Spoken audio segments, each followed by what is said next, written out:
Chapter 1, The Art of Living.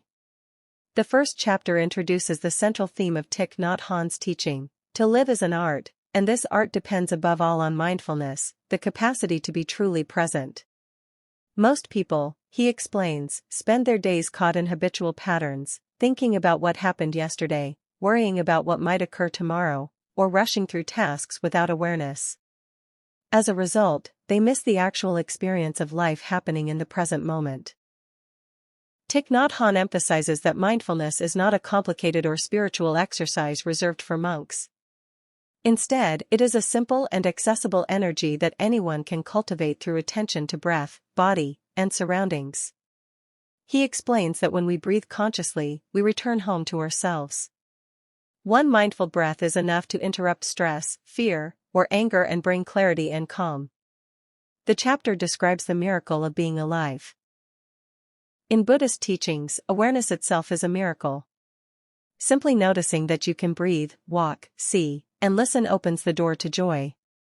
Most suffering comes from forgetting this miracle. When we lose ourselves in distraction, we disconnect from life as it is. Mindfulness restores this connection. He talks about stopping as an essential part of living. Stopping does not mean giving up responsibilities, it means pausing the restless mental activity that keeps us trapped in anxiety. By stopping, even for a few seconds, we can recognize what is truly happening in our body and mind. This allows us to take better care of ourselves and others. Another key idea is that home is the present moment. Many people believe happiness lies in the future, after getting a degree, a job, a relationship, or more money.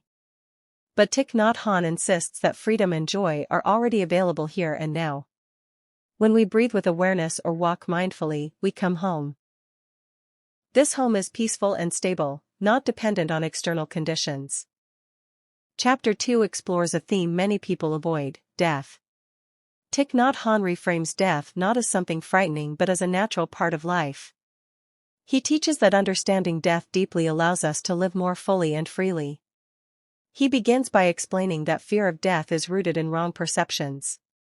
Most of us believe that life is a journey with a beginning and an end. We think we were born at a specific moment and will disappear at another. In Buddhist understanding, this is not accurate. Nothing can be created from nothing, and nothing can become nothing. Just as a cloud does not die, it only transforms into rain, mist, or snow, human beings also continue in new forms.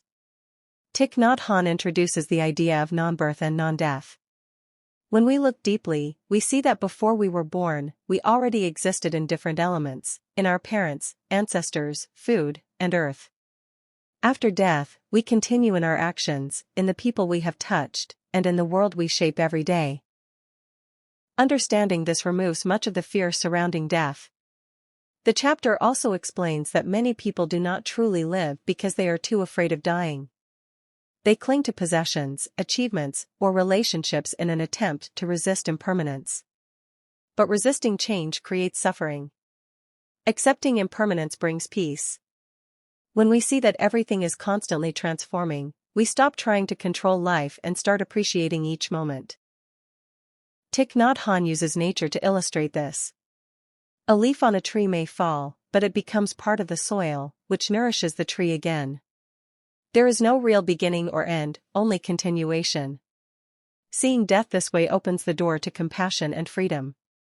We understand that nothing we love is ever truly lost.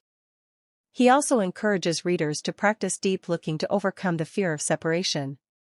When someone we love dies, we feel they are gone forever.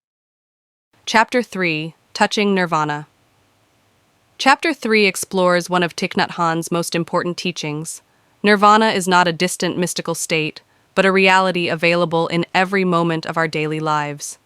The chapter begins by challenging the common misunderstanding that nirvana is some kind of paradise we reach after death or after decades of meditation. Instead, Thich Nhat Hanh explains that nirvana simply means freedom.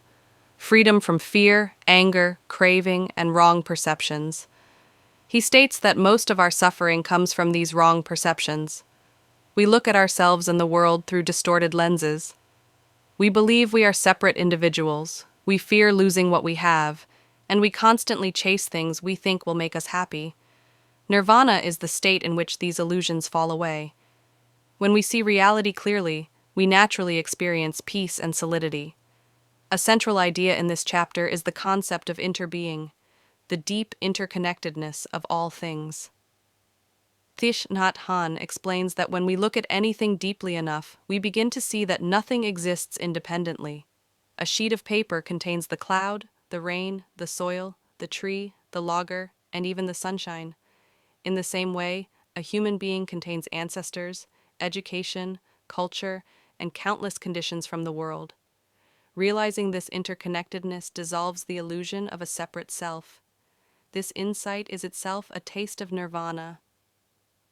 Thich Nhat Hanh emphasizes that touching nirvana does not require extraordinary effort. It happens when we stop, when we allow our minds to rest from endless thinking and worrying.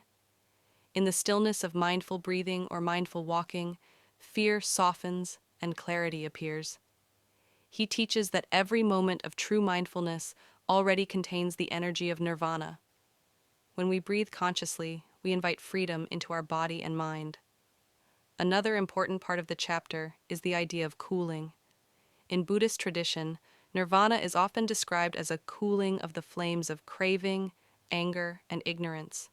When these inner fires calm down, we feel light and refreshed. Thich Nhat Hanh explains that we do not need to eliminate emotions, we only need to observe them with awareness. When anger arises, if we breathe with it instead of reacting, the anger transforms. This gentle and compassionate approach is one of the ways we cool the flames and step into nirvana even for a few seconds. The chapter also explores how nirvana relates to impermanence. Many people suffer because they cling to the belief that things should stay the same, that relationships, possessions, and states of mind should last forever. But impermanence is the nature of all things, and resisting it creates pain.